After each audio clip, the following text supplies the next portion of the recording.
ইন্নাল্লাহা নিঃসন্দেহে মহান রব্বুল আলামিন ইয়ামুরুকুম তোমাদেরকে ফরজ হুকুম দিচ্ছেন। সুবহানাল্লাহ বলেন। কি সেটা? আনতুআদ্দুল আমানাতা, তোমরা যেন আমানত, যার যার প্রাপ্যকে বলা হয় আমানত, তোমরা যেন যার যার প্রাপ্যটাকে বুঝায় দাও ইলা আহলিহা, যে তার পাওনাদার তাকে তোমরা সেই পাওনাটা বুঝায় দাও। এটা ফরজ। হুকুমটা কার? তো আমরা তো জানি যে কালেমা, নামাজ, রোজা, হজ, যাকাত এই পাঁচটাই ফরজ, ঠিক না ভাই? ঠিক। আসলে কি তাই?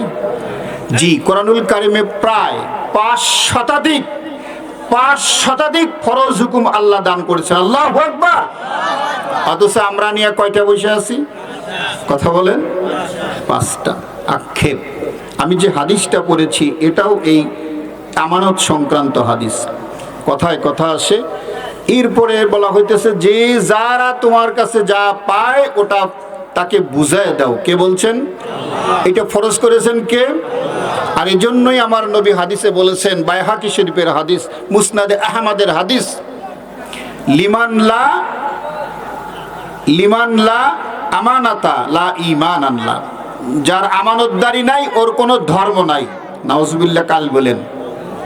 কে বলছেন? মুহাম্মাদুর। যে লোকের আমানতদারি নাই তার কোনো কি নাই? ধর্ম নাই। যার ওয়াদার বরখেলাপ মানুষ, ওর কোনো ধর্ম নাই। কে বলেছেন? মুহাম্মাদুর। কষ্ট হচ্ছে? জি। এখন আমি এই আয়াতের উপর কথা বলবো একটু ইনশাআল্লাহ। বাংলাটা একটু বলছি। তাহলে তোমাদেরকে ফরজ হুকুম দিলাম আমি আল্লাহ, প্রত্যেকেই তোমরা যার যার কাছে ঋণী আছো সেই আমানত ঋণটা তাদের কাছে বুঝায় দাও। এটা ফরজ হুকুম। সুবহানাল্লাহ বলুন। এখন প্রশ্ন হলো যে আমানত কি? আমাদের দেশে মনে করা হয় আগের যুগে এই মসজিদের ক্যাশিয়ার, মাদ্রাসার ক্যাশিয়ার, তার কাছে কিছু টাকা পয়সা দিয়া উনি একটা পুটুলি ব্যাগের ভিতরে সুন্দর করে বেঁধে রাখতো। আবার যখন চাওয়া হইতো ওইটা ওইভাবেই ফেরত দিত। মনে করা হইতো এটার নাম আমানত। চিল্লা কর নাউজুবিল্লাহ। এটা ভুল। এটা কি? কষ্ট হইতেছে নাকি আপনাদের? একটু ছোট্ট উদাহরণ দেই। এইটাই কখনো শুধু আমানত? এই আয়াতের তাফসির আমি পড়ে দেখেছি, অন্তত 6 থেকে 7টা তাফসির দেখেছি এই ক্ষুদ্র আয়াতটা বোঝার জন্য। আমি সেখানে দেখেছি মুফাসসিরগণ, তাফসিরকারকগণ বলেন একটা রাষ্ট্রপতি থেকে এমপি মন্ত্রীদের কাছে পুরাই একটা আমানত। সুবহানাল্লাহ বলেন। খুব খেয়াল করেন কথাটা। আমি এখান থেকে আলোচনা শুরু করব, এখনো মূলটা যাই নাই। 2 নাম্বার, দেশের সমস্ত মানুষ, ভালো করে শুনুন, দেশের সমস্ত মানুষ একজন রাষ্ট্রপতি, প্রধানমন্ত্রী, এমপি মন্ত্রীদের কাছে সমস্ত মানুষ একটা আমানত। সুবহানাল্লাহ বলেন। কোন রাষ্ট্রপতি, এমপি, মন্ত্রী যদি দেশের সমস্ত দলের মানুষকে এক মনে করতে না পারে, বৈষম্য করে, আল্লাহর কসম তাফসিরে বলা হয়েছে ওই রাষ্ট্রপতি আমানতের খেয়ানত করলো, এমপি মন্ত্রী আমানতের খেয়ানত করলো, এবং কঠিন কিয়ামতে এজন্য তারা জাহান্নামে যাবে।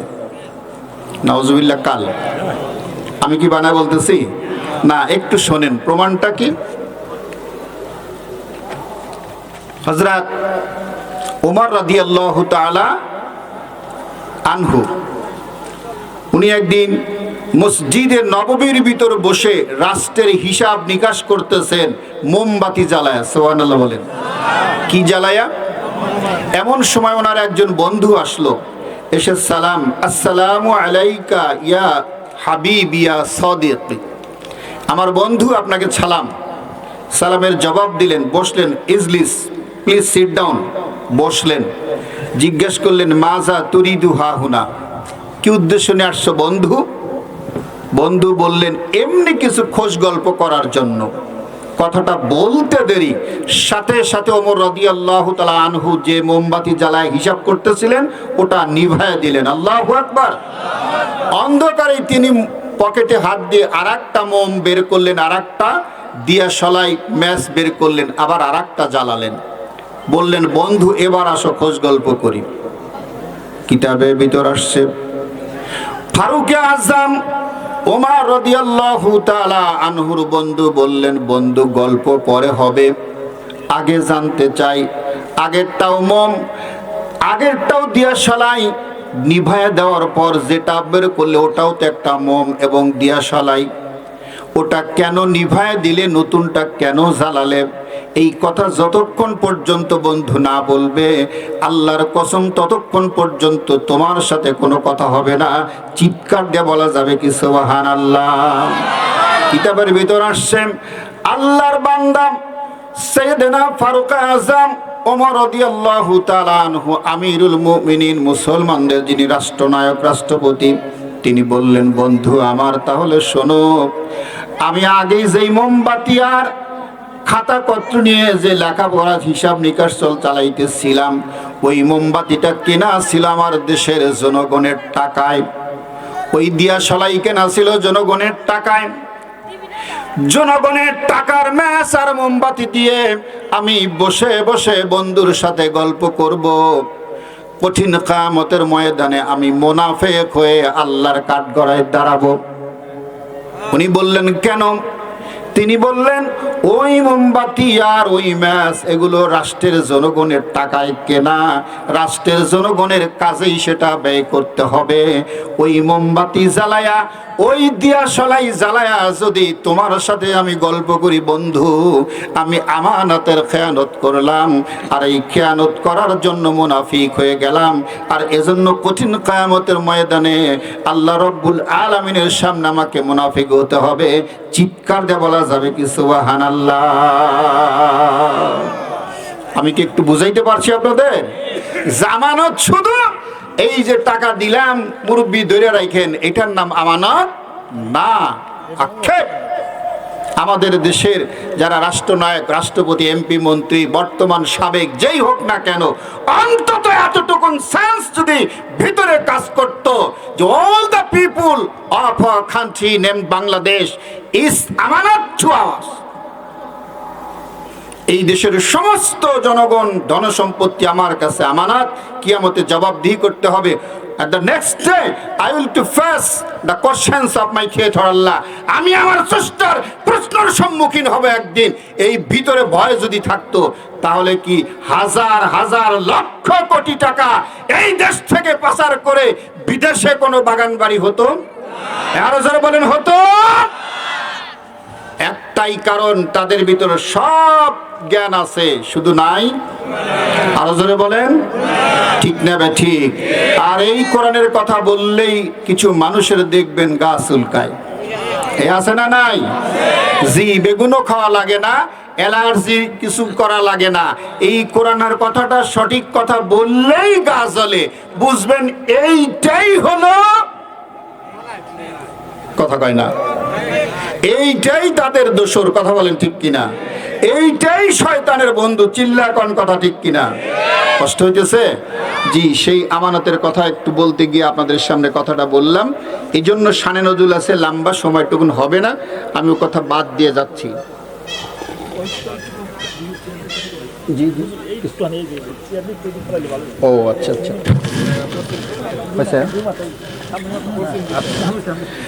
ভাইরা আমার, আমি আপনাদের সামনে সেই আমানতের খেয়ানত নিয়ে একটু কথা বলবো ইনশাআল্লাহ। আল্লাহ রাসূল এ ব্যাপারে যে হাদিসটা বলছেন, আয়াতুল মুনাফিক সালাস, মুনাফির ব্যক্তির চিহ্ন কয়টা? কথা বলেন, কয়টা? ইজা হাদ্দাসা কাযাবা, ওই লোকটা যখন কথা বলবে এর ভিতর মিথ্যা বলবে, নাউজুবিল্লাহ। ওয়াইজা ওয়াদা, যখন সে কোনো প্রতিশ্রুতি করবে, ওয়াদা দিবে, আখলাক, ওটা সে ভঙ্গ করবে, নাউজুবিল্লাহ বলেন না? এবার বলেন তো, আমাদের দেশে ইলেকশন আসার আগে যাহা কিছু প্রতিশ্রুতি দেওয়া হয়, ওগুলো কি ঠিক থাকে না থাকে না? আপনারা বলবেন, থাকে নাকি থাকে না? আমি তো অবাক হয়ে যাই। একজন এক জানামতে একদিন দেখলাম মসজিদের ভিতরে ওনারা আসছেন, সারা বছর তো এরকম বেশি নামাজ কালাম পড়া লাগে না, ওই ইলেকশনের 1-2 মাস, ঠিক না ঠিক? আপনাদের কেমন জানি না, আমাদের কথা বলতেছি। সাধারণত একটা জায় নামাজ সুন্দর ভাঁজ করে এখানে নেয়, হিসাব করে 8 শুক্রবার 8টা গ্রামে যাব, আছে না নাই? ভাগ করে নেয়। তো এখানে যা জিজ্ঞেস করতেছে, আপনাদের মুর্শিদের এই দুরবস্থা, তা আগে বলবেন না?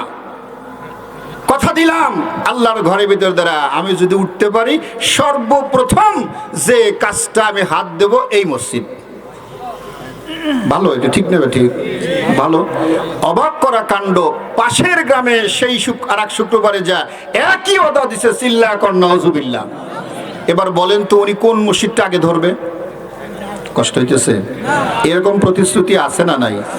আল্লাহ রাসূল এটাই বলছেন, ওয়াইজা ওয়াদ আখলা, এই মুনাফিকদের চরিত্র হবে ওয়াদা দেবে ডজন ডজন, কিন্তু রক্ষা করবে ওয়াইজা তুমিনা খানা, এদের কাছে কোনো আমানত, সেটা জনগণের হোক, রাষ্ট্রীয় হোক, আর যত কিছু হোক, এরা সেই আমানতের খেয়ানত করবে। চিৎকার দিয়ে কর নাউজুবিল্লাহ।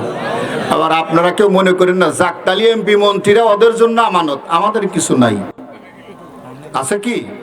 কথা বলেন, আছে কি? আল্লাহর হাবিব বলেন, আল্লাহর হাবিব বলেন, রব্বুল আলামিন আল্লাহ তাআলা কোরআনুল কারীমে নিজেও বলে দিয়েছেন এই কথাটা। একটু খেয়াল করেন ভাইজান।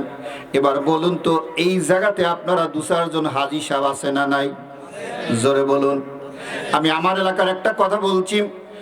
মক্কা মদিনায় যাচ্ছেন হজ করার জন্য, যাবার বেলা মেয়েদেরকে জমি থেকে বঞ্চিত করে দিয়ে, ছেলেদের সবগুলো জমি বন্টন করে লিখিত করে দিয়া, হজে যাবার বেলা মেয়েদেরকে ডেকে বলতেছে, বাস্তব কথা বলছি, মা তোমাদেরকে দোয়া করে গেলাম আত্মা ভইরা, আল্লাহ তোমাদেরকে ভালোবাসবে। জোরে কন্যা নাউজুবিল্লাহ। শয়তান ছেলেদেরকে সব জমিগুলো লিখে দিয়া, মেয়েদেরকে ফাঁকি দিয়া যাবার বেলা বলতেছে, মারা আত্মা ভইরা দোয়া করে দিলাম, আল্লাহ ভালোবাসবে। আমি কসম করে বলি, আল্লাহর কসম দিয়ে বলতেছি, এই মুহূর্তে তোমার মতো বদমাইশ মুনাফিক একটাও দুনিয়াতে আর নাই। তোমার মক্কা গিয়া মদিনা গিয়া হজ কবুল হওয়ার দূরে থাক, এই মুহূর্তে তুমি একটা সবচাইতে খেয়ানতকারী ব্যক্তি, শ্রেষ্ঠ মুনাফিক। চিল্লা কোন কথা ঠিক কিনা? কারণ আল্লাহ রাব্বুল আমিন বলছেন, ইউসিকুমুল্লাহু ফি আওলাদিকুম লিযাকারি মিসলু হাজ্জিল উনসাইয়্যিন।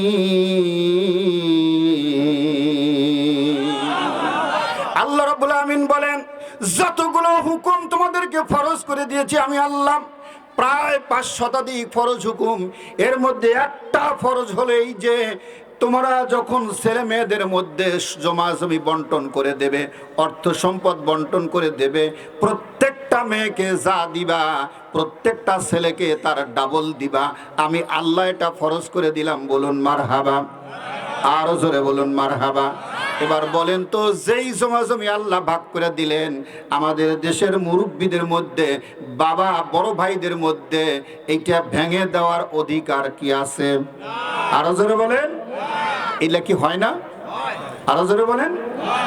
হয়। অথচ রাসূল বলেছেন, একজন মানুষ যখন কারোর পাড়া নিয়ে সিনিমিনি খেলে, সেটা যদি সামান্যও হয়, কঠিন কিয়ামতের ময়দানে ওর 70 গুণ অর্থ সম্পদ, বাড়িঘর, জায়গা জমি পিঠের উপর নিয়ে কিয়ামতে দাঁড়াইতে হবে।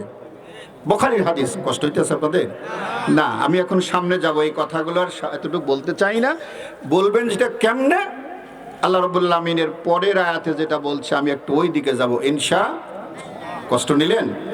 জি, আমানতের এতটুকু একটু মনে রাখেন, এতটুকু মনে রাখেন, একটা মোমবাতি নষ্ট করার জন্য যদি আপনি মুনাফিক হয়ে যান, আর আপনার মেয়েকে এত বড় সম্পত্তি থেকে বঞ্চিত করে, আপনি মুনাফিক হবেন না? আরো জোরে বলেন। নিঃসন্দেহে মুনাফিক। ঠিক না ঠিক? কষ্ট। আমাদের দেশের যখন মানুষ বলে, হুজুর টাকাই মাত্র 4,500 আসিল না একটা হিসাব, একজন অর্থমন্ত্রী যদি স্টুপিডের মতো লাইকে ননসেন্স এরকম যদি বলে, মাত্র 4,500 কোটি টাকার কোনো টাকা হইল?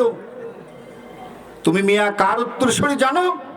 একটা মোমবাতির জন্য যদি সে মুনাফিক হওয়ার ভয়ে কাঁদে, আর তোমার কাছে 4,500 কোটি টাকার টাকাই না, মরিয়া দেখো কত ধানে। কষ্ট হইতেছে কি? আল্লাহ রাব্বুল আমিন পরের আয়াতে বলতেছে, একটু জবান খুলেন, ওয়া ইযা হাকামতুম বাইনান নাসি আন তাহকুমু বিল আদল। বলেন আল্লাহু আকবার। আল্লাহ বলতেছেন দ্বিতীয় ফরজ হলেই যে তোমরা যখন মানুষদের মধ্যে বিচার আচার করবে অবশ্যই তোমরা ন্যায় বিচার করবে। বলেন মারহাবা। ন্যায় বিচার করা ফরজ না নফল? আরো জোরে বলেন, ন্যায় বিচার ফরজ না নফল? কে বলেছেন? আর এই ন্যায় বিচার করতে হবে কোন কিতাব দিয়ে? জোরে বলেন। যদি তা না করে তাহলে সে কি? আল্লাহ বলছেন সূরা মায়েদা কইলেন, আরো অনেক জায়গা আছে, ওমান লাম ইয়াহকুম বিমা আনজালাল্লাহু ফাউলাইকা হুমুল কাফিরুন।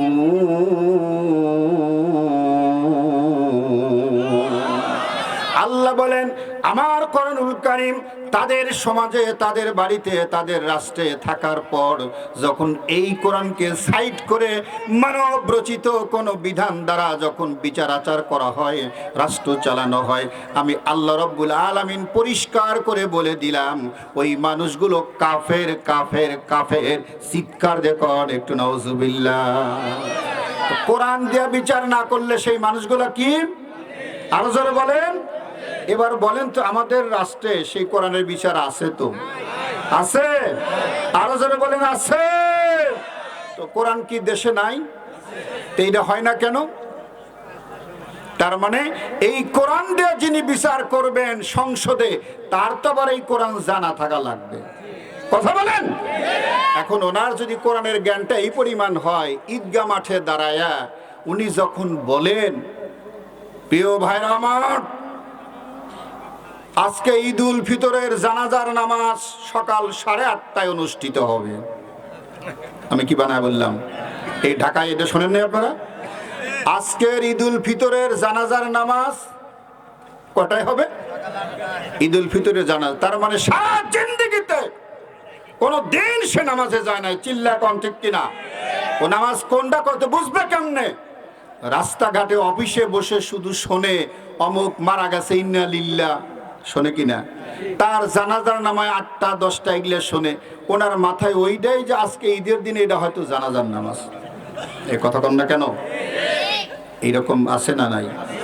এই জন্যই তিনি ঈদগাহ মাঠে দাঁড়ায় এটা হাজার লক্ষ জনতার ভিতর like a stupid, like a nonsense, only he can say such kinds of sentence।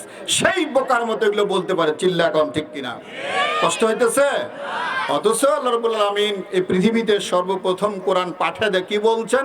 Iqra, my dear prophet সাল্লাল্লাহু আলাইহি ওয়াসাল্লাম, ইকরা বিসমি রাব্বিক, you study in the name of your creator who has created you from all kinds of dirty water। চিল্লা কোন আল্লাহু আকবার। আল্লাহ বলছেন, হে নবী, পৃথিবীর প্রথম কথা হলো আপনি জ্ঞান অর্জন করবেন। পৃথিবীর প্রথম ধর্ম কি? কোরআনের প্রথম বাণী কি? জ্ঞান অর্জন। আর সেই জ্ঞান অর্জন কার নাম নিয়ে? আরো জোরে বলেন। আক্ষেপ আমার দেশের যত শিক্ষা, এই দেশের শিক্ষা ব্যবস্থা, বাংলা, ইংরেজি, গণিত, সাহিত্যর যত কিছু আছে, দর্শন থেকে শুরু যত কিছু, অ্যাকসেপ্ট কোরআন, ইসলামিয়াত, এছাড়া আর কোন বইয়ের শুরুতে কি বিসমিল্লাহ আছে? আরো জোরে বলেন। ভূগোল স্যার, বাংলা স্যার, এই যে আমার অর্থনীতির স্যার, উনি কি বলতে পারবে কোনোদিন কলেজে উনি বিসমিল্লাহ বলিয়া ছাত্রদের এটা জোরে পড়া শুরু করছে? বলেন। অথচ আমাদের যিনি টিচার, বুখারীর হাদিস আসছে, বুইস্তু মুআল্লিমান, I have been sent down in this world as a teacher of you। আমি তোমাদের কাছে শিক্ষক হিসাবে আসছি। আল্লাহ আমাকে দুনিয়ার মধ্যে তোমাদের সবার জন্য শিক্ষক বানিয়ে দিয়েছেন। ওনার শিক্ষাটা শুরু হয় কি দিয়া? বিসমিল্লাহির। আর আমাদের গলা শুরু হয় ওটা দিয়া। কষ্ট হইতেছে মনে হয়। আর পড়াইবো কেমনে?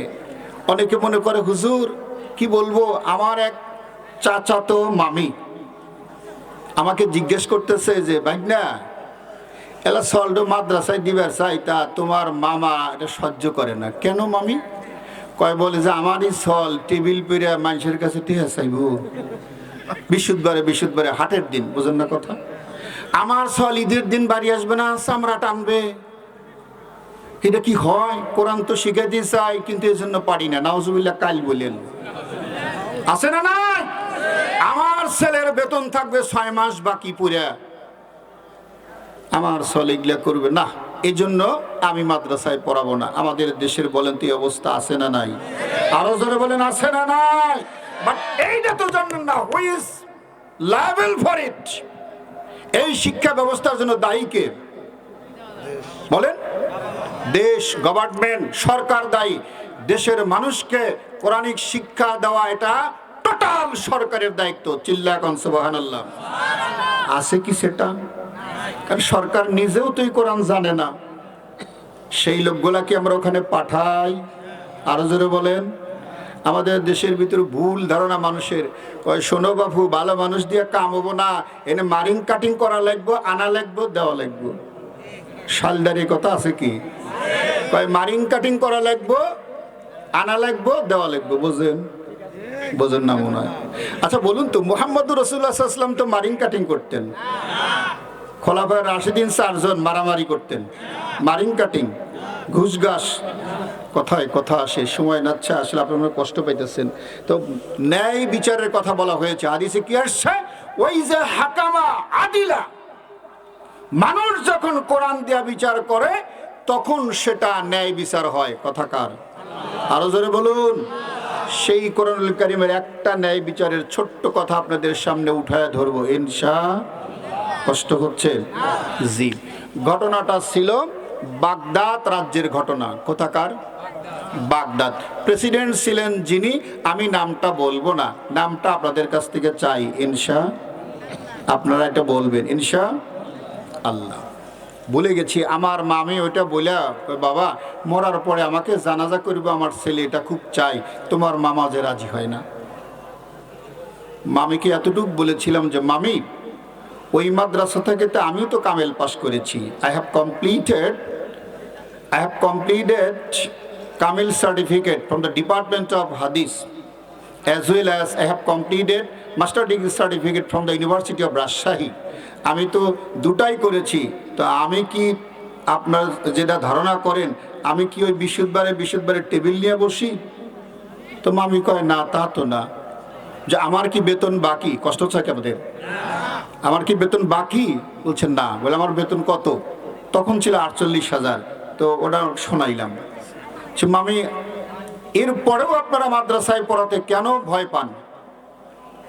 বুঝে বাবা, এই যে কিছু পড়া এরকম দেখি, আছে না নাই? আমি সে ভাইদের খাটো করছি না।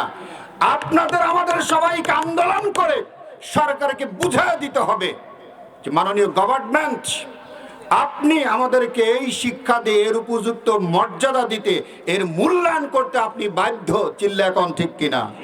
আরো জোরে বলেন।